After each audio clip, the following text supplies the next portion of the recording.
Hello guys, welcome back to my channel smart zone. So guys, आज हम बात करने वाले हैं आईबी के बारे में।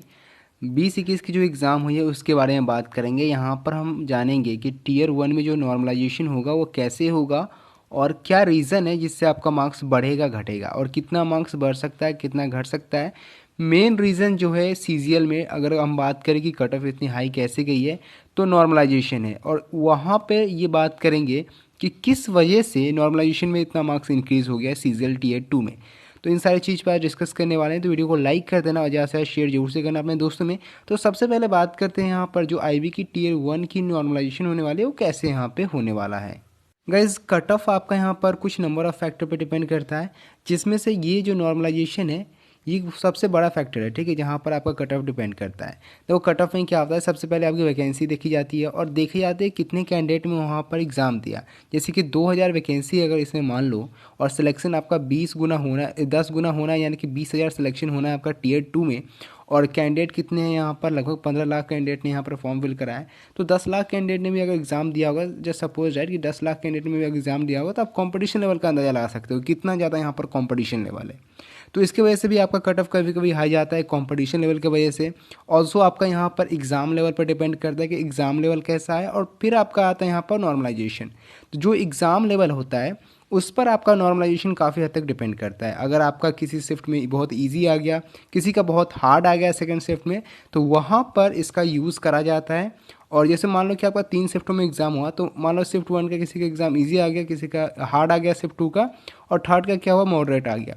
तो इन सारे एग्ज़ाम को इक्वल करने के लिए देखो, अगर मान लो शिफ्ट 1 में कुछ ऐसे कैंडिडेट बैठ रहे हैं जिनका प्रिपरेशन लेवल बहुत अच्छा है, और 2 में भी ऐसे कैंडिडेट बैठ रहे हैं जिनका प्रिपरेशन लेवल बहुत अच्छा है, 3 में बैठ रहे हैं, लेकिन यहाँ पर जब एग्ज़ाम जो लेवल होगा वो हार्ड होगा, तो ऑब्वियस सी बात है कि कैंडिडेट के अटैम्प्ट यहाँ पर कम आएंगे। तो कैंडिडेट के अटैम्प्ट अगर कम आएंगे तो वो शिफ्ट हार्ड माना जाएगा, ठीक है। मान लो जैसे शिफ्ट 1, 2, 3 ऐसे करके 3 शिफ्टों में आपका एग्ज़ाम हुआ, और जिस भी शिफ्ट का सभी का एवरेज निकाला जाएगा। जिस भी शिफ्ट का यहाँ पर मार्क्स कम आएंगे, यानी कि एवरेज अटैम्प्ट कम आएंगे, उस शिफ्ट को यहाँ पर हार्ड माना जाएगा। जिस शिफ्ट का मान लो कि एवरेज अटैम्प्ट S1 का, यानी कि शिफ्ट 1 का बहुत ज़्यादा आ रहा है as compare to shift 2 and shift 3, तो यहाँ पर सबसे ईजी आपका कौन सा शिफ्ट हो जाएगा, यहाँ पर हो जाएगा शिफ्ट 1, ठीक है। तो इस तरीके से यहाँ पर डिसाइड होता है कि आपका कौन सा शिफ्ट हार्ड होगा, कौन सा इजी होगा। अभी हम यहाँ पर इस कॉन्सेप्ट को इजीली समझेंगे। तो इस कॉन्सेप्ट को हम यहाँ पर समझते हैं, अच्छे से समझते हैं। देखो, जो फॉर्मूला है उसके बेसिस पे नहीं बता रहा, आपको यहाँ पर सिंपल वे में समझा रहा हूँ कि एग्जैक्टली रीज़न क्या है जो आपका मार्क्स बढ़ता है घटता है और कैसे बढ़ता है घटता है। देखो, मान लो सपोज डैट ये किसी का जो नंबर मैंने यहाँ पर लिया है, ये यहाँ पर आईबी का कोई स्टूडेंट का नंबर नहीं है, ये मैंने यहाँ पर सपोज करा है कि मान लो आपको समझाने के लिए एज एग्जांपल के तौर पे इसको लिया है कि आपका 3 शिफ्टों में आईबी का एग्ज़ाम हुआ, ठीक है। शिफ्ट 1 हुआ, शिफ्ट 2 हुआ, शिफ्ट 3 है। ये एज एग्जांपल है, ऐसा मत समझ लेना कि ये रियल मार्क्स है। रियल मार्क्स नहीं है, एग्जाम्पल के तौर पर मैंने लिया है समझाने के लिए कि नॉर्मलाइजेशन कैसे होता है। तो 3 शिफ्टों में आपका आईबी का एग्ज़ाम हुआ है, और मैंने 4 कैंडिडेट के हर शिफ्ट में मार्क्स कंसीडर कर लिए, ठीक है। मैंने यहाँ पर शिफ्ट 1 के मार्क्स कंसीडर कर लिए, शिफ्ट 2 के कर लिए और शिफ्ट 3 के कर लिए। यहाँ पर अब हमें पता लगाना है सबसे पहले कि नॉर्मलाइजेशन का ये रूल है कि सबसे पहले आपको ये पता लगाना है कि कौन सा शिफ्ट आपका हार्ड है और कौन सा इजी है, कौन सा मॉडरेट है। तो हमें क्या करना पड़ेगा, हमें यहाँ पर हर एक शिफ्ट का एवरेज स्कोर निकालना पड़ेगा, ठीक है। शिफ्ट 1 का, शिफ्ट 2 का, शिफ्ट 3 का, ठीक है। कैसे निकालेंगे, यहाँ पर क्या करेंगे, जितने भी स्कोर है 1, 2, 3, 4 कैंडिडेट का मैंने स्कोर लिया, इन सभी को प्लस करके 4 से डिवाइड कर देना है, ठीक है। 4 से डिवाइड करोगे तो आपका यहाँ पर फर्स्ट शिफ्ट का एवरेज मार्क्स निकल के आ जाएगा। तो यहाँ पर देखो एवरेज मार्क्स कैसे निकालेंगे, 50 प्लस 55 है आपका, फिर आपका यहाँ पर क्या है 40 है, और फिर यहाँ पर स्कोर क्या है 65 है। ये शिफ्ट 1 का निकाल रहा हूँ मैं। यहाँ पर आपको क्या कर देना है, यहाँ पर आपको डिवाइड कर देना है 4, क्योंकि यहाँ पर 4 कैंडिडेट के स्कोर है। तो हम देखिए अगर यहाँ पर, तो आपका जो एवरेज स्कोर निकल कर आ रहा है, एवरेज अटैम्प्ट जो आपका शिफ्ट 1 के लिए आ रहा है, कितना आ रहा है, हम देखें यहाँ पर तो 52.5 आपका यहाँ पर आ रहा है निकल के इसका, ठीक है। आपका शिफ्ट 1 का ये एवरेज स्कोर हो गया। आगे हम चले शिफ्ट 2 की तरफ, तो यहाँ पर भी सेम करेंगे, सभी को प्लस करते हैं, सभी को प्लस कर रहे हैं, और यहाँ पर क्या हुआ, यहाँ पर ये स्कोर आया, डिवाइड कर देना है 4 से। जैसे आप 4 से डिवाइड करोगे, शिफ्ट 2 का जो आपका यहाँ पर एवरेज स्कोर है वो निकल के आ जाएगा, कितना है यहाँ पर है आपका 47.5, ठीक है। ये आपका यहाँ पर एवरेज स्कोर है। अब नेक्स्ट हम बात करें तो शिफ्ट 3 है, इसका एवरेज स्कोर निकालना है, तो यहाँ पर भी प्लस कर देते हैं, सभी को प्लस करोगे और डिवाइड करना है किससे, हमको यहाँ पर डिवाइड करना है 4 से, ठीक है। 4 से डिवाइड करेंगे तो ये आपका शिफ्ट 3 का स्कोर निकल के आएगा। क्या आ गया यहाँ पर देख लो, शिफ्ट 3 का आ गया आपका, नीचे मैं लिख देता हूँ 57.5 आपका यहाँ पर शिफ्ट 3 का आ गया। अब यहाँ पर हम देखें तो यहाँ से हम फाइंड कर सकते हैं कि आपका कौन सा शिफ्ट हार्ड है, कौन सा ईजी है। तो जिसका सबसे कम एवरेज अटेम्प्ट आएगा वो सबसे हार्ड शिफ्ट यहाँ पर माना जाएगा, जो कि आपका शिफ्ट 2 है। ठीक है, एग्जाम्पल के तौर पे बस समझा रहा हूँ आपका, शिफ्ट 2 सबसे हार्ड हो गया। फिर आपका यहाँ पर देखें तो शिफ्ट 1 आपका मॉडरेट हो गया और शिफ्ट 3 जो था वो सबसे ईजी हो गया।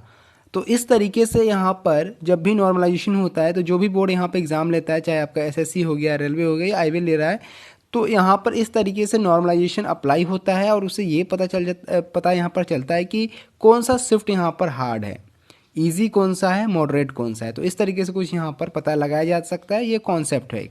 अगर हम बात करें अब, तो अब क्या करना है, अब यहाँ पर हमें ये पता करना है कि कौन से शिफ्ट का, ठीक है, कौन से शिफ्ट का यहाँ पर कितना मार्क्स इंक्रीज करेगा, कैसे करेगा वो आपको समझाता हूँ। अभी क्या होगा, अभी हम एक एवरेज निकालेंगे, यानी कि इन तीनों को मिलाकर, ये 3 स्कोर है ना हमारे, 52 है आपका, 47 है, 57 है, इन तीनों को मिलाकर एक एवरेज निकालना है। तो क्या करना पड़ेगा, हम तीनों को प्लस कर देंगे और यहाँ पर 3 शिफ्टों का निकालना है, यानी कि 3 से डिवाइड कर देंगे तो हमको यहाँ पर एवरेज पता चल जाएगा। सो गाइस टोटल जो एवरेज आएगा वो ये आएगा 52.5।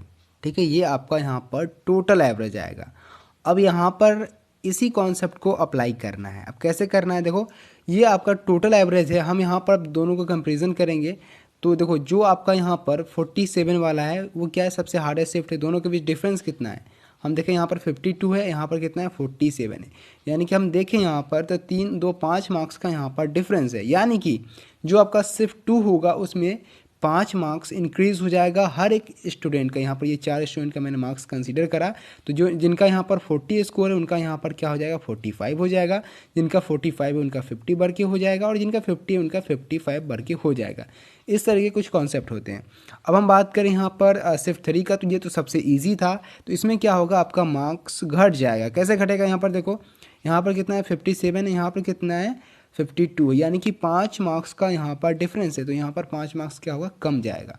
जैसे कि किसी का 60 स्कोर है तो उसको यहाँ पर क्या हो जाएगा, 55 हो जाएगा। किसी का यहाँ पर 55 है तो उसका यहाँ पर कम के हो जाएगा 50, फिर इसका यहाँ पर कम के हो जाएगा 45, फिर इसका यहाँ पर कम के हो जाएगा 60। ठीक है, तो इस तरीके से आपका ये यहाँ पर वेरी करेगा। और मॉडरेट शिफ्ट का क्या हुआ, यहाँ पर ना तो बढ़ेगा ना तो घटेगा, क्योंकि यहाँ पर एवरेज स्कोर इतना ही यहाँ पर इसका एवरेज अटेम्प्ट आ रहा है। तो ऐसा कुछ कॉन्सेप्ट अप्लाई करा जाता है। फॉर्मूला इसकी थोड़ी सी अलग होती है, लेकिन जो यहाँ पर बेसिक कॉन्सेप्ट है वो यही है। इसी तरीके से आपका मार्क्स बढ़ता है और घटता है। फॉर्मूला बेस्ड मैंने आपको नहीं बताया, मैंने आपको सिंपल वे में समझाया है कि किस तरीके से नॉर्मलाइजेशन यहाँ पर करा जाता है। अब यहाँ पर जानो कि मेन रीज़न क्या है, आपका जो यहाँ पर सीजीएल का एग्ज़ाम हुआ उसका मेन रीज़न क्या है इतने हाई कटअप जाने का।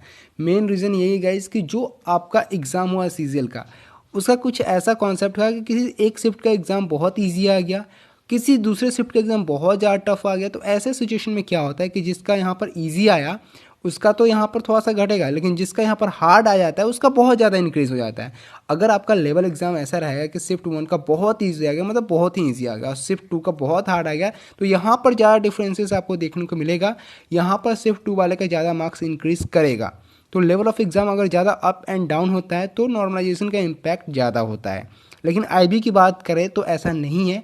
यहाँ पर क्या है, यहाँ पर लेवल ऑफ एग्ज़ाम ज़्यादा अप एंड डाउन नहीं है। ओवरऑल आपका एग्ज़ाम यहाँ पर मॉडरेट टू हार्ड रहा है। ठीक है, हार्ड लेवल का यहाँ पर एग्ज़ाम पूछा गया है। 19 तारीख वाला जो एग्ज़ाम था मॉडरेट लेवल का था। अब देखो इसमें भी होता है ना कि सबसे ज़्यादा हार्ड आया, किसी का थोड़ा सा यहाँ पर हार्ड से थोड़ा सा यहाँ पर कम आया, तो उसी तरीके से 19 तारीख वाला जो एग्ज़ाम हुआ है वो सबसे ज़्यादा यहाँ पर अभी तक हार्ड आया, जितने भी कैंडिडेट ने रिव्यू शेयर करा है। जो आपका 20 तारीख का हुआ वो भी यहाँ पर हार्ड था, थोड़ा सा लेंथी पेपर था। 19 का हुआ वो मॉडरेट लेवल का था, सॉरी 18 का जो हुआ वो मॉडरेट लेवल का था। ठीक है, जो 19 तारीख का हुआ वो यहाँ पर हार्ड लेवल का था। तो 3 दिन आपका एग्जाम हुआ, 19 को भी हुआ, 20 को भी हुआ। तो 19 तारीख वाला रिव्यू जो शेयर हो रहा है वो सबसे ज़्यादा यहाँ पर हार्ड में अभी तक शेयर हुआ है। 20 तारीख वाला भी यहाँ पर हार्ड और लेंडी इसको बोला जा रहा है। जो आपका 18 तारीख वाला है उसमें यहाँ पर मॉडरेट लेवल का बोला जा रहा है, कुछ लोग यहाँ पर हार्ड बोल रहे हैं। ठीक है, तो सबसे ज़्यादा मुझे मेरे अकॉर्डिंग जिस यहाँ पर शिफ्ट को फ़ायदा मिलेगा, यानी जिस दिन आपका एग्जाम हुआ होगा 19 तारीख वाले को मेरे अकॉर्डिंग सबसे ज़्यादा फ़ायदा यहाँ पर मिल सकता है। ऐसे में बहुत सारे लोगों का ये कहना है कि सर जो कट ऑफ है वो 60 से ज़्यादा ऊपर नहीं जाएगा। तो एक चीज़ आप ध्यान में रखो कि प्रीवियस ईयर में जो एग्ज़ाम हुआ था वो भी कुछ अच्छा लेवल का हुआ था, ऐसा नहीं कि बहुत ईजी था प्रीवियस ईयर में। लेकिन आप इस चीज़ को ध्यान में रखो कि इस साल वैकेंसी 2000 है, वैकेंसी ज़्यादा है और कंपटीशन कितनी ज़्यादा है। अगर 50% भी अटेंडेंस लगता है तो 7 लाख के आसपास कैंडिडेट यहाँ पर एग्ज़ाम देंगे। 50% अगर अटेंडेंस होगा तो, अटेंडेंस के बारे में किसी को कुछ नहीं पता अभी, और 20,000 कैंडिडेट ही बुलाए जाने हैं, ठीक है। अब 7 लाख में से 50,000 भी ऐसे कैंडिडेट होंगे जो 60 से ऊपर स्कोर कर रहे होंगे, तो आपका कट ऑफ कहाँ जाएगा, आप सोच के देखो। तो यहाँ पर कंपटीशन लेवल भी है। मैंने जो आपको स्कोर बताया है वो नॉर्मलाइज स्कोर बताया है, तो यहाँ पर कंपटीशन लेवल भी है, जिसकी वजह से आपका कट ऑफ 60 से ऊपर रहेगा ही रहेगा। 70 के अराउंड यूआर का कट ऑफ जाने वाला है मेरे अकॉर्डिंग, नॉर्मलाइजेशन के बाद जाएगा, ठीक है। ये नहीं कि मैं रॉ मार्क्स उतना बता रहा हूँ, सबका रॉ मार्क्स आ रहा, नॉर्मलाइज कट ऑफ की मैंने बात की है वहाँ पे। आप किसी भी एग्ज़ाम के ले लो, जैसे आप CHSL को ही ले लो जिसमें कट ऑफ बहुत हाई गई थी, टीयर 1 का जो यहाँ पर रिजल्ट आया, तो उसमें क्या रॉ मार्क्स आपके उतने होंगे, बिल्कुल भी नहीं।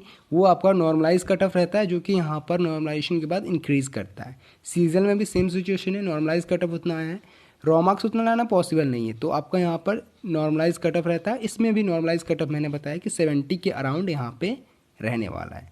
तो ये आज की वीडियो, उम्मीद करता हूँ वीडियो आपको अच्छी लगी हो। वीडियो अच्छी लगी तो प्लीज़ वीडियो को लाइक कर देना, इस वीडियो को ज़्यादा से ज़्यादा शेयर कर देना, और अगर चैनल पे पहली बार है तो सब्सक्राइब जरूर से कर लेना गाइस। तो मिलते हैं अपने अगले वीडियो में, तब तक के लिए bye bye and take care.